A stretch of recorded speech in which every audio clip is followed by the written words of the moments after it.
Natapos tayo sa nakaraang video na kung saan ay dumating ang ating bida sa Demonic Precious Library. Napasigaw naman si Left Guardian sa pagkakakita nito sa Vice Lord, napatingin naman ito dito kay Yuun.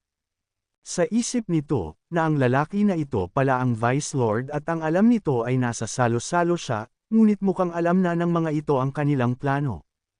Kaya naman ay humarap ulit ito sa Left Guardian at sinabi na sa tingin nito ay wala na siyang iba pa na pagpipilian dahil kailangan na niya itong paslangin at umalis, at agad itong naghanda upang atakihin ang Left Guardian. Mabilis naman na kumilos ang ating bida upang iligtas ang Left Guardian, nang makarating ay agad na napawalang bisa ni Yuun ang gagawin sana nitong atake. Namamangha naman ito dahil nagawa nitong mapawalang bisa ang ginawa niya. At kung ganun ang kaso, at agad na inatake nito ang ating bida. Nasalag naman ito ni Yuun ngunit nabigla ito dahil ito ay isang flower grafting method, sa isip ng ating bida na kapag napa-address siya nito ngayon, ay maaring mamatay dito ang Left Guardian, kaya naman ay kailangan nitong gamitin ang kanyang buong lakas dito. At agad nitong nilabanan ang atake sa kanya ng buong lakas, sa nangyari ay napa-atras ito. Sa isip niya na imbis na may tulak niya ang Vice Lord ay siya pa mismo ang nagawa nitong mapatalsik gamit lamang ang lakas nito. Nagsabi naman ang nanomachine na agad na i-regenerate ang internal organ damage niyang natamo sa pamamagitan ng external energy. Napangiti naman ito, sa isip niya na tama siya dahil walang ibang dahilan para hindi ito magtamo ng pinsala matapos ng ginawa niya. Tinanong naman ni Yuun ang Left Guardian kung maayos lamang ba ito, na sumagot din ito na maayos naman siya at kahit papaano ay may gagalaw pa naman niya ang kanyang katawan. May ibinigay dito si Yuun at sinabi na dalhin niya ito at agad na tawagin ang Lord at ang iba pang mga Council Elder, at nasa malapit lamang ang mga ito sa pasukan ng Demonic Academy, at maari na niyang iwan ang isang ito sa ating bida. Ninas naman ito sa kanyang narinig na ang binatang ito lamang ang haharap sa kanya.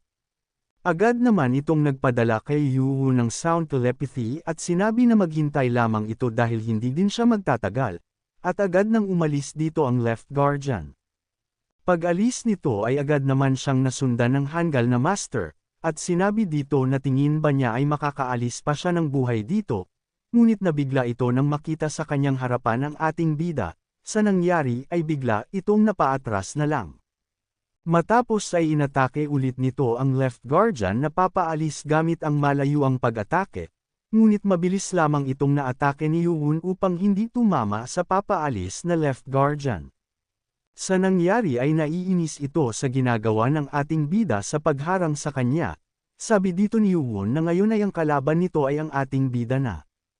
Agad naman ang mga ito ay nagsabayan ng mga pag-atake sa isa't isa. Nagtataka naman ito at napapaisip na ang alam niya ay ang lalaking ito ay kanina lamang ay nakatanggap ng seryosong internal injury, at umatras ito at sinabi na sa tingin niya ay dapat niyang seryosohin ang isang ito. Paglapag nito sa lupa, agad itong sumugod kay Yuun, sa nangyari ay nagulat naman si Yuun, kaya naman ay iniilagan nito ang lahat ng ginagawang pag-atake sa kanya ng master na ito, ngunit sa huli nitong atake ay kamuntikan na siyang matamaan, kaya naman ay agad na umatras ang ating bida sa pagkakataon na ito. Sabi niya nang may pagkamangha, na ang isang Vice Lord pala ay napakahirap na hulihin. Tinanong naman ito ni Yuun na kung anong kaugnayan meron siya sa Blade God. Natigilan naman ito sa ginawang tanong ni Yuun sa kanya, kaya naman sabi nito na kakaiba ito, dahil ibang-iba ito sa sinabi sa kanya, sabi nila na walang ibang nakakaalam patungkol sa bagay na ito. Sa isip ni Yuun na hindi niya alam kung anong mga sinasabi nito, ngunit ang lalaking ito ay maaring parte ng The Six Blade Martial School. Sabi nito kay Yuun na kung kilala nito ang Blade God, ay ang demonic cult ay ang totoong kalaban ng kanilang martial school. Nang bigla namang natigilan ang dalawa dahil sa pagtunog ng alarma sa buong paligid, at dahil dito ay nag-umpisa ng magtungo ang mga kawal ng palasyo sa lugar nila Yuun. Napasabi na lang ito na ngayon ay mukhang mahihirapan na siyang makaalis dito, kaya naman ay kinausap nito si Yuun na bakit hindi na lang ito makipagtulungan at lumapit ito sa kanya, para magamit niya ito bilang bihag para makaalis dito, Nagtanong naman ang ating bida na anong bihag ang sinasabi nito sa kanya, at sa isip ba nito na posible pa siyang makaalis sa kanyang harapan. Agad na itong sumugod kay Yuun at sinabi na wala na siyang oras pa para sa daldalan, habang papalapit naman ang atake nito kay Yuun ay nagulat ito, dahil ang nakikita niya ay ang Blade God Second Technique. Ang teknik nito ay perpektong naisalin sa isang fist technique, ngunit walang pagkakaiba pagdating sa lakas, at upang magawang mas alag ito kahit paano, ay kailangan niyang gamitin ito. Kaya naman ay naghanda na din siya ng atake, at ito ay ang 24 Demon Sword, the fourth technique, Heaven's Sword Fortune. Nang magtama ang kanilang mga pag-atake sa isa't isa, ay napansin nito na masyado siyang malakas at ang 24 Demon Sword ay dahan-dahan na humihina, nang bigla itong nagulat dahil sa pagpasok ng isang atake sa kanya. Naiwasan niya agad ito ngunit napapaisip si Yuun dahil nais nitong atakihin ito ng pasurpresa, ngunit ngayon ay gumagamit siya ng mga di inaasahang mga pag-atake at sa huli ay siya ang nasusurpresa. Nang bigla namang nakakita ang master na ito ng isang pagkakataon, na agad naman na tumama ito sa katawan ni Yuun. Sa nangyari ay napa-atras dito ang ating bida. Sa isip nito ay hindi niya kayang masabayan ang ginagawa nitong pabago-bago ng atake. Matapos ay sumugod ulit ang master na ito at sinabihan si Yuun na ang chinet nito ay walang panama sa kanya, na agad naman na nasalag ni Yuun, ngunit nabigla naman ito nang matapos niyang salagin ang atakeng binitawan sa kanya dahil napansin nito na nagkaroon na ng lamat ang kanyang espada. Muling sinugod ito ng master at sinabi na mahusay ang ipinakita nito sa kanilang labanan, ngunit mas malakas ito sa lahat ng paraan.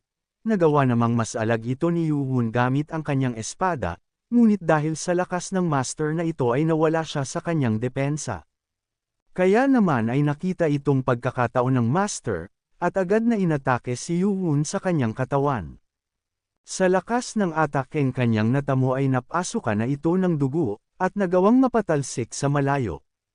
Napangiti naman ito at sinabi na mukhang hindi pa pala sapat ang ginawa niyang iyon upang paslangin siya, at tingin nito na karapat-dapat ito para sa isang papuri, ngunit ang Sword Demon Sword Technique ay hindi gagana kontra sa kanya.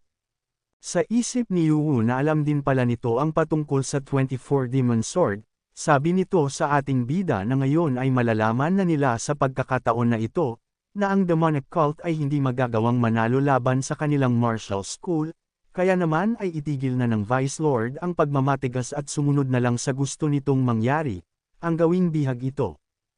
Agad na ibinaba ni Yuun ang kanyang espada, at sinabihan ito na sa isip ba niya na ang demonic cult ay hindi magagawang matalo ang mga ito, sinagot naman siya ng master na ngayon ay may nais pa ba itong sabihin sa kanya. Habang nakatayo si Yuun at tinatitigan lamang siya, ay nagulat naman ang master sa nakikitang nangyayari kay Yuun, dahil ang mga sugat nito ay gumagaling, at napasabi na ang batang ito ay napakapanganib. Kaya naman kailangan na niya itong paslangin bago pa ito tuluyang makapagpagaling, at agad na itong naghanda. Matapos, ay agad na itong sumugod sa ating bida, habang sinasabi na ito na ang kanyang kamatayan. Ipinalabas naman na ni Yuun ang nakatago nitong Heavenly Demonic Sword, nagulat naman ang master sa kanyang nakitang paglabas ng espada mula sa kamay ng Vice Lord. Matapos ay agad na ding naghanda si Yuun ng atake at ito ay ang Heavenly Demonic Sword Art, galit na galit naman itong sinabi habang bitbit ang buo nitong puwersa sa kanyang kamay, na tingin ba nito na magagawa niyang matalo siya gamit lamang ang ataking iyon. Agad naman na nagtama ang atake ng dalawang ito, ngunit mabilis itong nakaramdam ng diferensya sa lakas, at napapatanong ito kung bakit biglaan na lang ay naging ganito ito kalakas. Kitang-kita nito sa kanyang mga mata ang mga paparating pa na mga atake mula sa ating bida, nang bigla na lang ay nakita nito ang isang napakalakas na atake ang papalapit na sa kanya, at hindi man lang niya nagawang makakilos at makaiwas. Matapos, ay matagumpay na napatama ito ni Yuun sa hanggal na master ng Six Blade Martial School ang ultimate technique nito, na ang Heavenly Demonic Sword Art, napalingon naman ito sa ating bida at napasabi na hindi maari ito, dahil hindi siya lubos na makapaniwala. At ang sword technique na iyon, nang bigla naman itong natambo sa kanyang kinatatayuan, matapos ay sinabi dito ni Yuwon na ito ang kabayaran para sa pang-iinsulto nito sa kanyang heavenly demonic cult.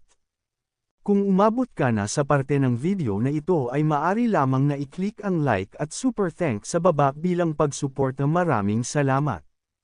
Sa Demonic Academy Grand Martial Arts Training Grounds, ay nagtitipon dito ang lahat kasama na ang Lord, nang bigla namang dumating ang Left Guardian.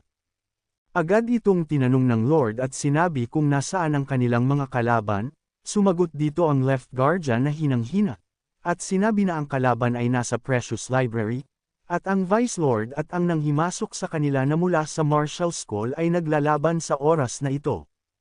Dagdag pa nito bago siya tuluyang bumagsak ay magmadali ang mga ito na puntahan ang Vice Lord, dahil dito ay napatakbo ang Grand Guardian sa labis nitong pag-aalala sa Left Guardian. Nang malapitan niya ito ay sabi ng Grand Guardian na hinimatay siya dahil sa matinding internal injuries. Napansin naman itong dumiretso ang Lord, kaya naman ay agad niya itong hinarang at sinabi na maghintay muna ang Lord, kaya naman tinanong siya ng Lord na kung ano ang ginagawa nito sa kanyang harapan. Matapos ay nagpalabas ito ng malakas na aura at tinanong kung kilala ba nito ang taong hinaharangan niya, agad namang lumuhad dito ang Grand Guardian at sinabi sa Lord na siya muna ang mauuna. Matapos ay agad itong nagpadala ng sound telepathy sa Lord at sinabi na magpagaling muna ito, dahil ang internal injuries nito mula sa lalaking iyon ay hindi pa tuluyang gumagaling. Sumagot naman dito ang Lord at sinabi na naiintindihan niya, kaya naman inutusan na lang niya ang 4th at 10th Council Elder na samahan ng Grand Guardian. Matapos ay madali namang umalis ang mga ito. May napansin namang kakaiba ang Lord. Dahil sa nakita nito ay may hawak-hawak ang Left Guardian. Nagmamadali naman ang mga ito na magtungo sa kinaroroonan ni Yuwon at ng taong nanghimasok sa kanilang demonic cult. Nang makarating ang Grand Guardian, ay nagulat ito sa kanyang nakita. Dahil kitang-kita nito ang lahat ng nangyari na kung papaanong paslangin ito ni Yuwon, at mukhang pamilyar siya sa sword technique na ginawa nito. Matapos na mapabagsak ito ni Yuwon, ay napansin naman niya ang black sword na hawak-hawak nito, at ang buong katawan ng espada ay nababalot ng kulay itim, at mukhang pati ang espada ay namumukha niya din. Matapos na may pabalik ni Yuwon ang black sword sa kanyang pulso, ay bigla itong nakaramdam ng tao sa paligid. Napansin nito ang Grand Guardian, sa isip nito na hindi kaya ay nakita ng Grand Guardian ang lahat. Mabilis namang nakasunod ang dalawang Council Elder sa Grand Guardian, at napatanong ang 4th Council Elder na kung ano na ang nangyayari sa kanila, ngunit nagulat ito sa kaniyang nakita at hindi ito makapaniwala, dahil sa nagawa nitong matalo ang martial arts master na mula sa Six Blade Martial School nang siya lamang, dahil noong kamakailan ay kinailangan pa ng dalawang Council Elder na magtulong para lamang sa isang ito. Agad na lumapit dito si 10th Council Elder yon at tinatanong kung mabuti lamang ba ito, na sumagot naman ang ating bida na ayos lamang siya. Bumaba na din dito ang Grand Guardian at sinabi kay Yuwon na masaya nitong malaman na nasa maayos lamang ang Vice Lord. Nagpasalamat naman sa kanya si Yuwon sa pag-aalala nito sa kanya. Hindi rin nagtagal mula ng pagdating ng tatlo sa kinaroroonan ng labanan, ay agad na nakasunod dito ang Lord. Agad na lumuhad dito si Yuwon sa harapan ng kanyang ama bilang paggalang, sa isip ni Yuwon na ang Guardian Clan ay ang mga tagapaghawak ng kagustuhan ng Demon Sword, ngunit narinig nito na ang Grand Guardian, ay ang tapat na kanang kamay ng Lord. Bigla itong napapatanong na paano kung sakaling sabihin ng Grand Guardian ang patungkol sa mga nakita nito sa kanya. Agad na nagtanong ang Lord sa Grand Guardian patungkol sa mga nangyari. Sabi nito sa Lord ng makadating ito, ang Vice Lord ay matagumpay nang napaslang ang martial art master na mula sa Six Blade Martial School. Napatingin naman ito sa bangkay ng master at sa isip nito na hindi lamang ito simpleng saksak ng espada, mukha itong iba't ibang sword technique na pinagsama-sama sa iisang atake lamang, at ang kanyang anak ay mukhang may itinatagong mga kakayahan, ay mukhang hindi niya dapat ito na maliitin. Sa underground vault naman ng Precious Library, ay nagtungo ang Lord at ang Grand Guardian. Sabi ng Lord dito na base sa mga inulat nito ay nagtungo ang mga ito para sa lugar na ito. hindi naman sumagot dito ang Grand Guardian, kaya naman ay pag-alit na nagtanong ito ulit, na kung ang lugar ba na pinupuntirya ng mga ito ay ang basement vault ng Demonic Academy. Dahil dito ay sumang-ayon naman na dito ang Grand Guardian, at agad nang bumaba ang mga ito. Nang may napansin naman dito ang Lord at Grand Guardian, sa isip ng Grand Guardian na hindi ito maari, dahil nagawa ng mga ito na masunog ang mga secret box ng Sword Demon. Galit namang naiisip ng Lord na may mga lugar pala na ganito ang nakatago sa Demonic Academy, at nalaman ng mga kalaban ang patungkol dito, at siya bilang Lord ay walang kaalam-alam sa bagay na ito, at mukhang minamaliit siya ng mga ito. Sa labas naman ay nakita nila Yuhun ang laman ng lagayan na bitbit ni Left Guardian. Sa isip ni Yuhun na akala niya ay ang habol lamang ng mga ito ay ang mga secret book dahil sa nabanggit ng mga ito patungkol sa naiwan ng Sword Demon, ngunit ito pala ang nais nilang makuha, ang mga bakas ng marka ng Blade God.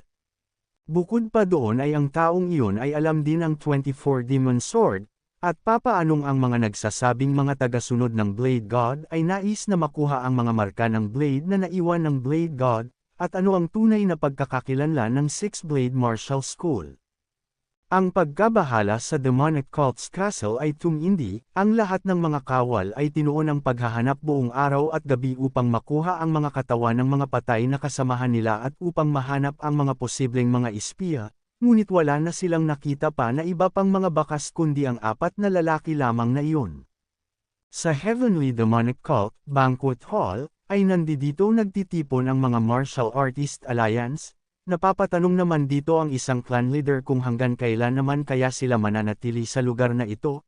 Sinabihan naman siya ng isa pa na maging mahinahon lamang ito, dahil kailangan nilang maipakita ang pagiging inosente para sa alyansa na magaganap.